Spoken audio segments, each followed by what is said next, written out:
Hi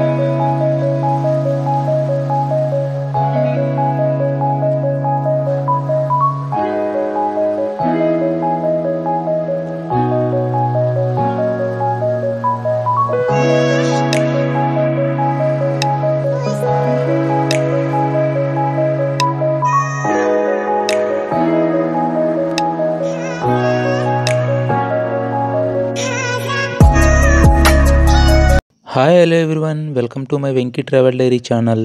నేను ఈరోజు మురుడేశ్వర ఆలయం దగ్గర ఉన్నాను.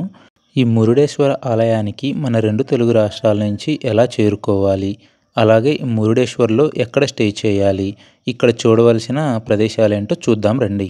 నేను గోకర్ణ నుంచి మురుడేశ్వర ఆలయానికి వెళ్తున్నాను.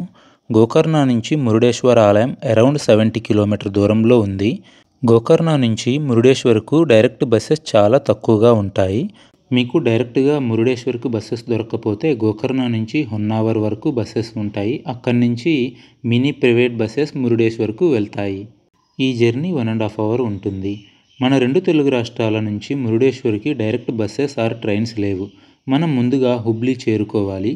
హుబ్లీకి ట్రైన్లో అయినా ఫ్లైట్లో అయినా చేరుకోవచ్చు. హుబ్లీకి చేరుకొని హుబ్లీ బస్టాండ్ నుంచి బత్కాల్, ఉడిపి లేదా మంగళూరు వెళ్ళే బస్సెస్ ఎక్కితే మురుడేశ్వర్ మెయిన్ రోడ్ దగ్గర దిగొచ్చు. ఇక్కడ మీకు కనిపిస్తున్నది అన్నమాట. మెయిన్ రోడ్ నుంచి ఆలయం 2 కిలోమీటర్స్ దూరంలో ఉంటుంది. ఇక్కడ షేర్డ్ ఆటోస్ ఉంటాయి. టెంపుల్ దగ్గర డ్రాప్ చేయడానికి వీళ్ళు 20 రూపీస్ ఛార్జ్ చేస్తారు.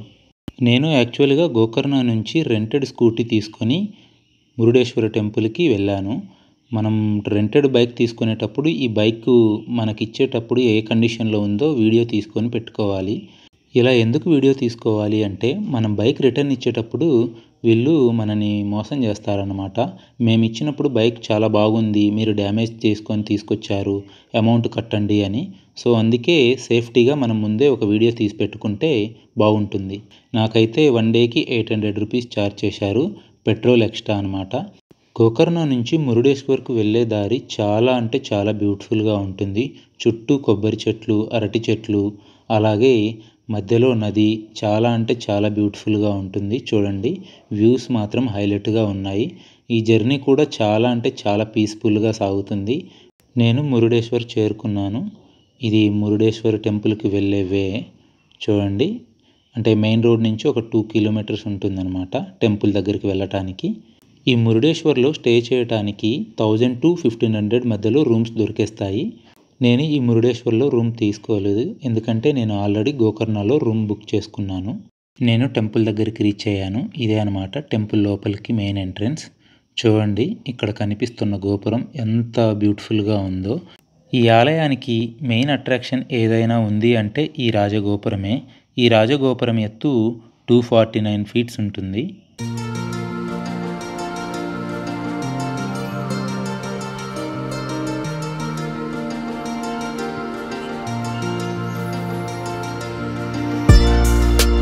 పదండి మెయిన్ ఆలయాన్ని దర్శించుకుందాం. ఇక్కడ చెప్పుల స్టాండ్ ఉంది రాజగోపురానికి లెఫ్ట్ సైడ్లో. అక్కడ చెప్పులు పెట్టేసి లోపలికి వెళ్ళాలి. ఇక్కడ రాజగోపురానికి ఎదురుగా చూడండి, 2 ఏనుగులు ఎంత బ్యూటిఫుల్గా ఉన్నాయో. ఈ రాజగోపురాన్ని 21 అంతస్తులుగా నిర్మించారు. ప్రస్తుతం మన దేశంలోనే ఎత్తైన రాజగోపురంగా పిలువబడుతుంది. ఈ గోపురాన్ని 1990లో స్టార్ట్ చేసి 1998లో కంప్లీట్ చేశారు. మన దేశంలో లిఫ్ట్ ఉన్న ఏకైక రాజగోపురం ఇది. ఈ గోపురాన్ని కట్టించకముందు శ్రీరంగంలోని రాజగోపురం ఫస్ట్ ప్లేస్లో ఉండేది. దాని ఎత్తు 243 అడుగులు.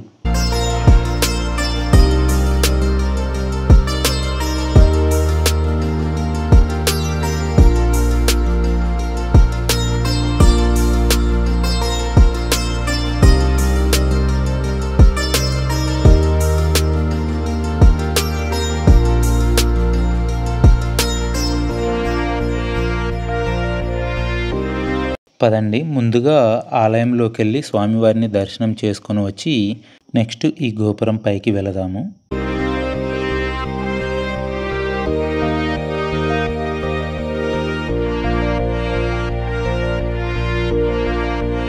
ఈ టెంపుల్ కందక పర్వతం మీద ఉంది.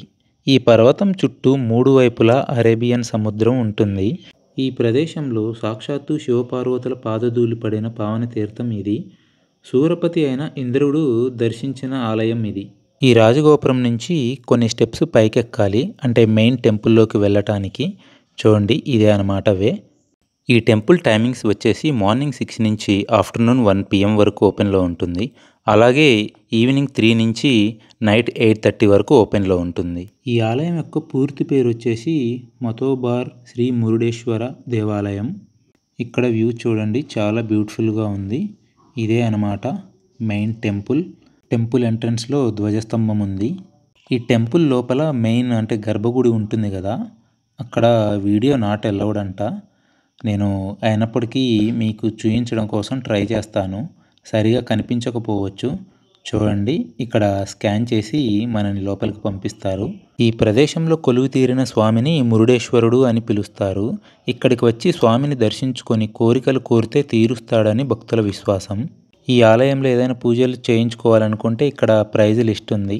దాని ప్రకారంగా మీకు నచ్చింది చేసుకోవచ్చు. ఆలయం లోపల చాలా అంటే చాలా నీట్గా ఉంది. అలాగే నీట్గా మెయింటైన్ కూడా చేస్తున్నారు. చూడండి, వ్యూ చూడండి ఎంత బ్యూటిఫుల్గా ఉందో. స్వామివారి దర్శనానికి కొంచెం టైం పడుతుంటే పక్కనే ఉన్న దత్తాత్రేయ స్వామిని దర్శించుకున్నాను. చూడండి, ఇక్కడి నుంచి వ్యూ హైలైట్గా ఉంది కదా. అలాగే ఇక్కడ చూడండి, స్వామివారికి ఎదురుగా నందీశ్వరుడు ఉన్నాడు. ఇక్కడ ప్రసాదాలు కూడా ఇస్తారు. ఈచ్ లడ్డు 25 రూపీస్ ఛార్జ్ చేస్తారు.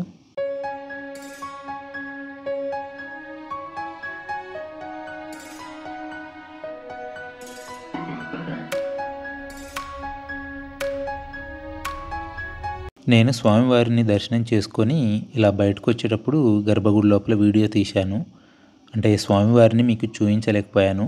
ఇక్కడ స్వామివారిని వీడియో తీయకూడదంట. స్వామివారిని దర్శనం చేసుకొని ఇలా బయటకు వచ్చాక ఇక్కడ గణేష టెంపుల్ ఉంది. ఈయనను కూడా దర్శనం చేసుకోండి.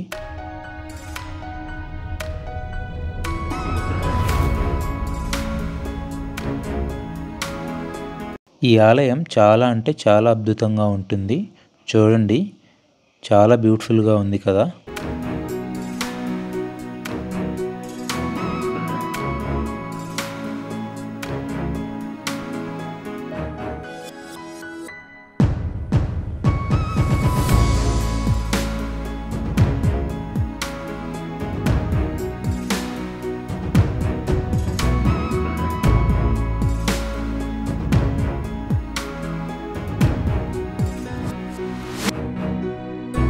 ఈ టెంపుల్లో బంగారు చారియట్ ఉంది. ఇక్కడ మీకు కనిపిస్తున్నది అనమాట. చారియట్ అంటే రథం అండి, బంగారు రథం. అంటే చెక్కతో చేసి దానిపైన బంగారు ప్లేట్ వేసి పెట్టారనమాట. ఇదంతా బంగారుతో చేసిన ప్లేటే. చాలా అంటే చాలా బ్యూటిఫుల్గా ఉంది.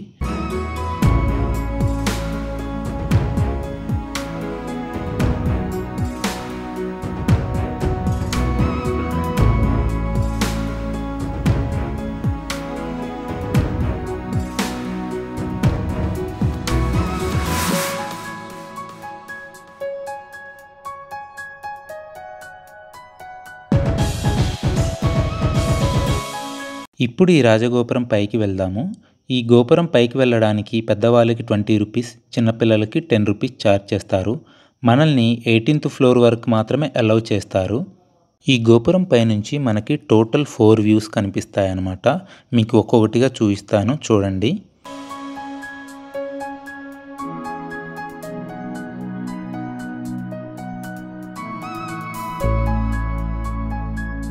ముందుగా గోపురానికి లెఫ్ట్ సైడ్లో ఉన్న బీచ్ వ్యూ చూడండి, చాలా బ్యూటిఫుల్గా ఉంది కదా. ఈ వ్యూ చూసుకొని అలా కొంచెం ముందుకు వస్తే మురుడేశ్వర్ విలేజ్ని మనం చూడొచ్చు. చూడండి, చాలా అంటే చాలా బ్యూటిఫుల్గా ఉంది కదా ఇక్కడ నుంచి చూస్తే. ఈ వ్యూ చూసుకొని మెయిన్ వ్యూ పాయింట్ అయిన స్వామివారిని చూడండి. ఇక్కడ నుంచి చూస్తే ఎంత అద్భుతంగా ఉందో. 4th వ్యూ పాయింట్ రైట్ సైడ్లో ఉన్న బీచ్ వ్యూ చూడండి, చాలా బ్యూటిఫుల్గా ఉంది కదా. నేను స్వామివారిని దర్శనం చేసుకొని బయటకు వచ్చాను. ఇప్పుడు ఇక్కడ ఉన్న అతిపెద్ద శివుని విగ్రహం దగ్గరికి వెళ్దాం పదండి. ఈ రాజగోపురానికి రైట్ సైడ్లో శివుని విగ్రహం దగ్గరికి వెళ్ళటానికి వే ఉంది. ఓన్ వెహికల్ అయితే మీరు డైరెక్ట్గా కొండపైకి వెళ్ళొచ్చు.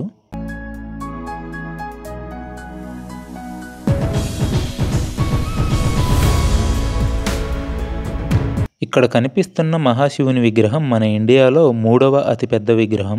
మొదటిది రాజస్థాన్ స్టేట్లో నతుద్వారాలో ఉంది. ఇది ప్రపంచంలో 3వ అతిపెద్ద విగ్రహం.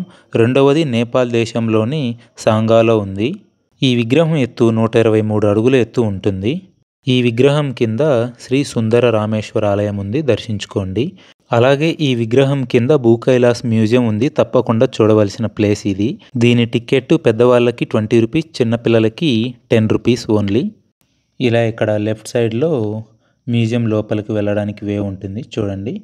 ఇటు సైడ్ నుంచి వెళ్ళాలి. మనం తీసుకున్న టికెట్ని అక్కడ ఎంట్రన్స్లో చూపించి లోపలికి వెళ్ళాలి. ఇక్కడ ఆలయం యొక్క స్థల పురాణాన్ని చాలా అద్భుతంగా చిత్రీకరించారు చూడండి. నేను ఆల్రెడీ ఈ స్థల పురాణాన్ని ఫుల్ డీటెయిల్స్తో గోకర్ణ వీడియోలో చెప్పాను, ఆ వీడియోను చూడండి. షార్ట్గా కొంచెం చెప్తాను. తల్లి కోరిక మేరకు రావణాసురుడు మహాశివుని ఆత్మలింగం కోసం తపస్సు చేస్తాడు. రావణాసురుడికి ఆత్మలింగం దొరికితే లోకం మొత్తాన్ని నాశనం చేస్తాడు అని విష్ణువు మాయ చేస్తాడు.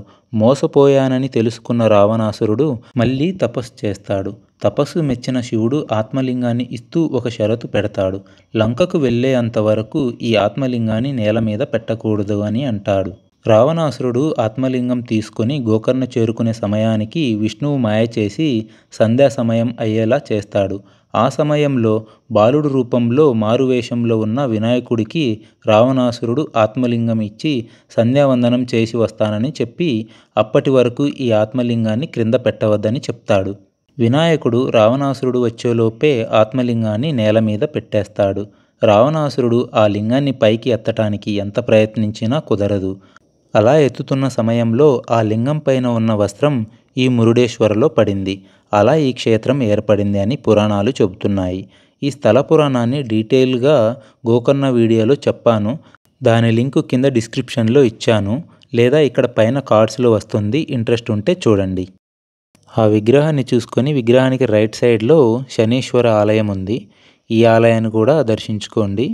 చూడండి, ఇదే అన్నమాట శనీశ్వర ఆలయం. లోపలికి వెళ్ళి చూపిస్తాను పదండి మీకు ఎలా ఉందో. టెంపుల్ చాలా బాగుంది చూడడానికి. చూడండి టెంపుల్ లోపల. ఈ ఆలయంలో శని దోషాలు పోవడానికి పూజలు కూడా చేస్తారంట. ఒకవేళ మీరు వచ్చినప్పుడు చేయించుకోవాలనుకుంటే చేయించుకోండి. ఆలయాన్ని దర్శించుకొని టెంపుల్కి రైట్ సైడ్ ఉన్న బీచ్లోకి వచ్చాను. నేను మార్నింగ్ వచ్చినప్పుడు వాటరు అక్కడ ఫ్లోటింగ్ బ్రిడ్జ్ ఉంది కదా, అక్కడి వరకు ఉన్నాయి. బట్ ఇప్పుడు చూడండి ఎంత బ్యాక్కి వెళ్ళిపోయాయో.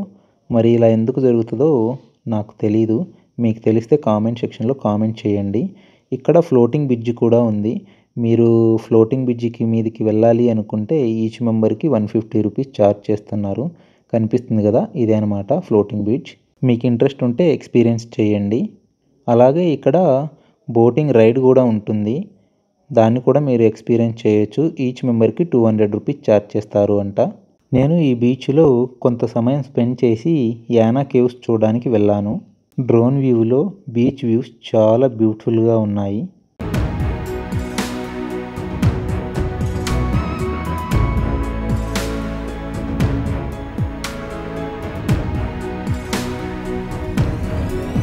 ఈ ట్రిప్కు సంబంధించిన బడ్జెట్ డీటెయిల్డ్గా ఇక్కడ డిస్ప్లే మీద ఇచ్చాను, చెక్ చేయండి.